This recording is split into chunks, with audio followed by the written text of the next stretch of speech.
on a cold gray morning in the middle of the ocean near Antarctica. An experienced captain discovered a ship drifting silently in the fog.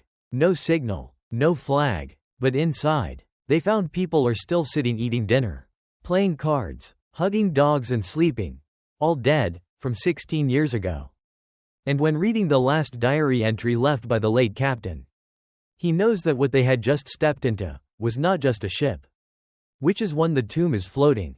When the crew left the docks in London, none of them expected to enter waters of almost no return. They were strong men. They had faced storms, sperm whales and giant octopuses. But this time, what they faced had no form. It was a white, silent, and terrifyingly haunting space. From the first day we entered the Drake Passage, all the familiarity evaporated. There were no welcoming waves, no seagulls, just a wall of fog, and ice slowly forming beneath the ship's hull. Captain Brighton was the most seasoned of them all, but even he could not hide his anxiety. On the first night, he stood for hours on deck, looking at the horizon, as if waiting for a sign, any sign, to help him decide, should he continue or turn back? But the cold does not wait for human decisions. By the third day, the ice began to thicken. A crack, crack sound echoed from all over the hull, like the groan of a wooden monster about to break. The crew, who had been joking around at first, fell silent. They became silent, moving like shadows. Everything on board shifted to survival mode.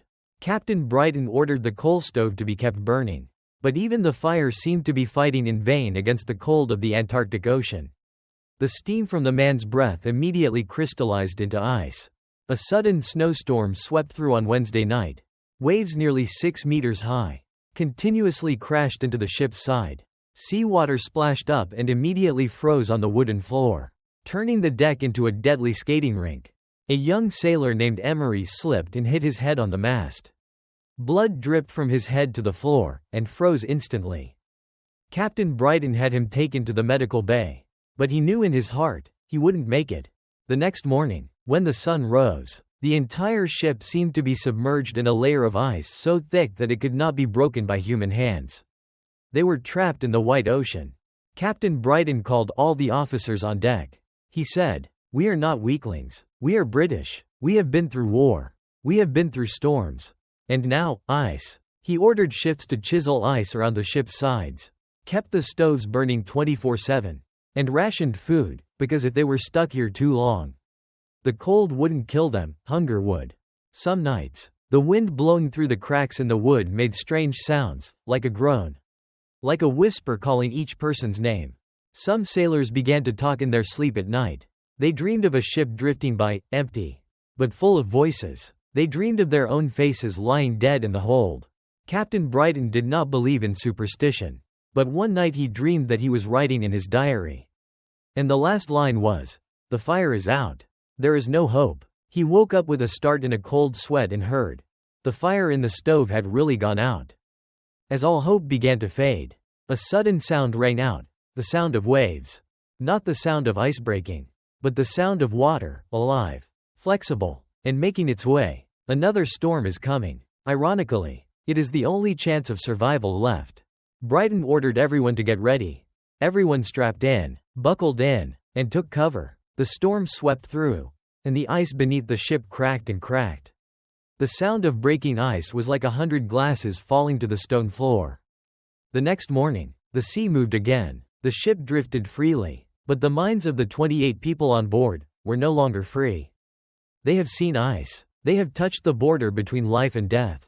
And that was just the beginning. After 3 days of being stranded and almost hopeless, the moment the Adelaide broke through the ice and kept moving was a miracle. But no one expected, the worst was yet to come.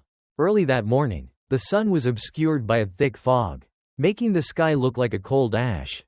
Captain Brighton, his eyes red from lack of sleep, stepped onto the deck, still holding the chart but no longer having a clear direction. He had intended to turn the ship back north, away from the Drake Passage, before winter really set in. But then a sailor named Halcroft shouted from the lookout, "Captain, up ahead, there's something." Brighton immediately raised his binoculars. Through the fogged lenses, he saw a dark streak on the horizon. At first, he thought it was an iceberg. But after a few minutes, He realized it had structure. A hull, mast, and the sails were tattered like skin flayed from a drifting corpse. The ship had no flag, no signal, and was completely silent. Brighton frowned. On this beach? Who would there be? They were in a place almost no one had ever been before. No cargo ship, no whaler, would have been bold enough to come this far, except themselves. Some sailors began to whisper about the ghost ship. Some muttered prayers. Others stared at the wooden deck as if to avoid the gaze of the dark figure in the distance. Brighton ordered silence. "We are people of reason," he said. "We are not afraid of the unreasonable." But he himself also felt a chill down his spine. Not because of the wind. He ordered the ship to be steered closer to the strange figure, but not too close. When the distance between the two ships was only a few hundred meters, Brighton got his first clear view of it. A schooner, a small sailing ship.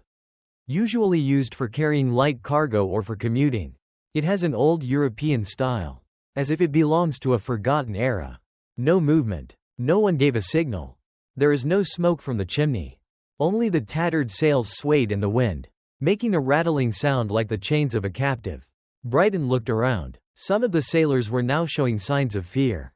He knew, if he let this opportunity pass, if he turned around and left, the haunting would follow him for the rest of his life.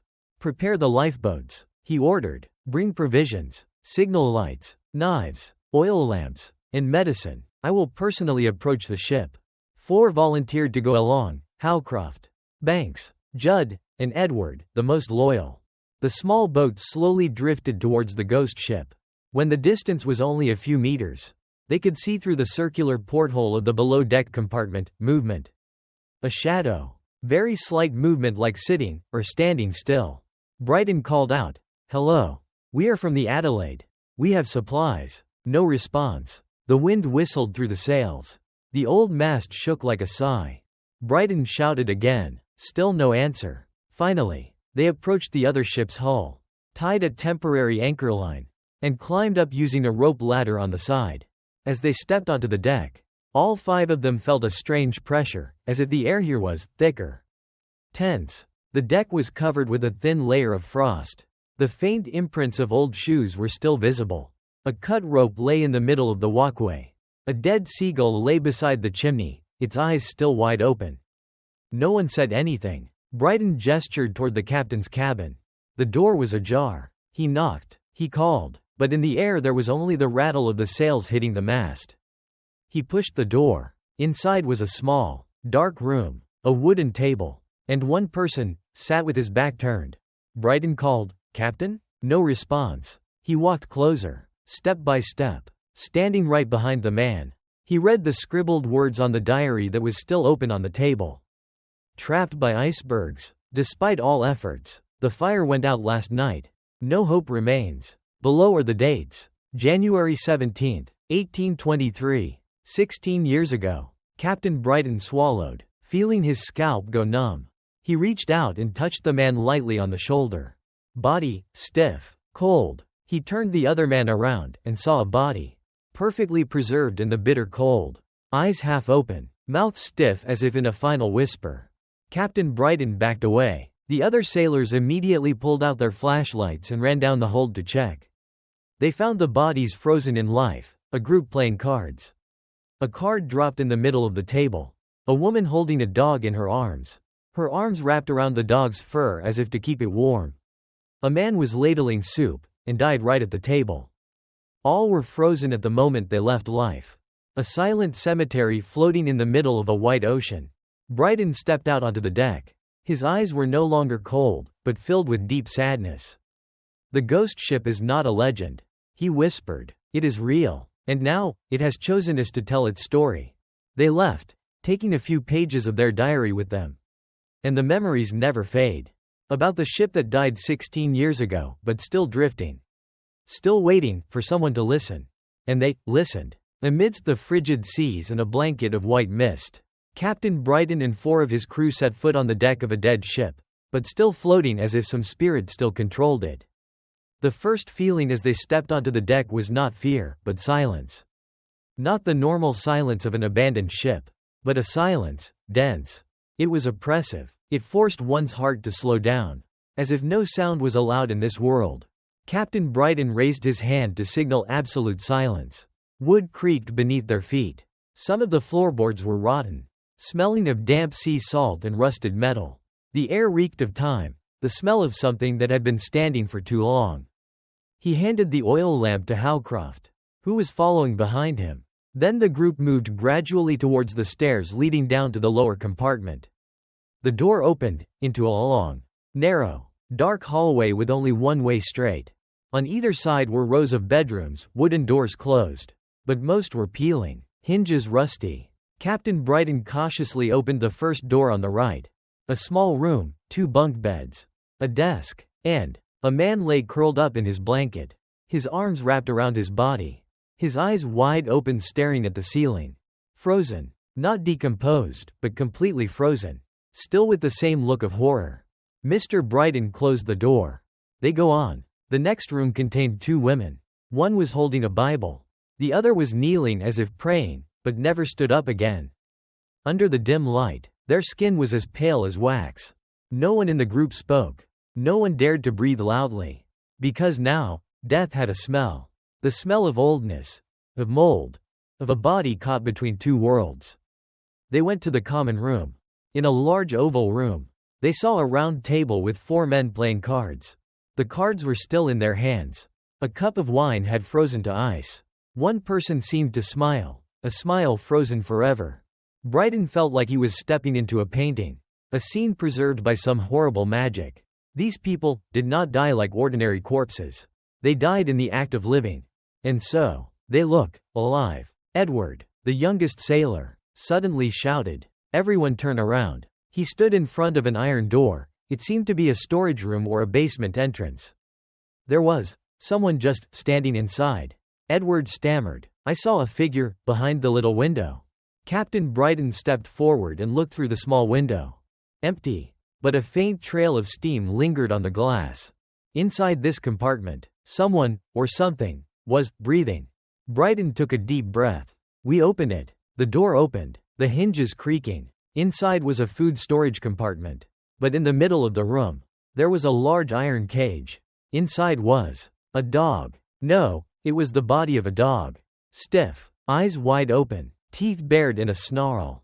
Around its neck was a leather strap, engraved with the words, "Mercy." What is this thing guarding? Howcroft asked softly. Brighton bent down, and saw a long trail, like a human being dragged, from the dog cage to the back door of the compartment. They followed that trail, into another room, this time the kitchen.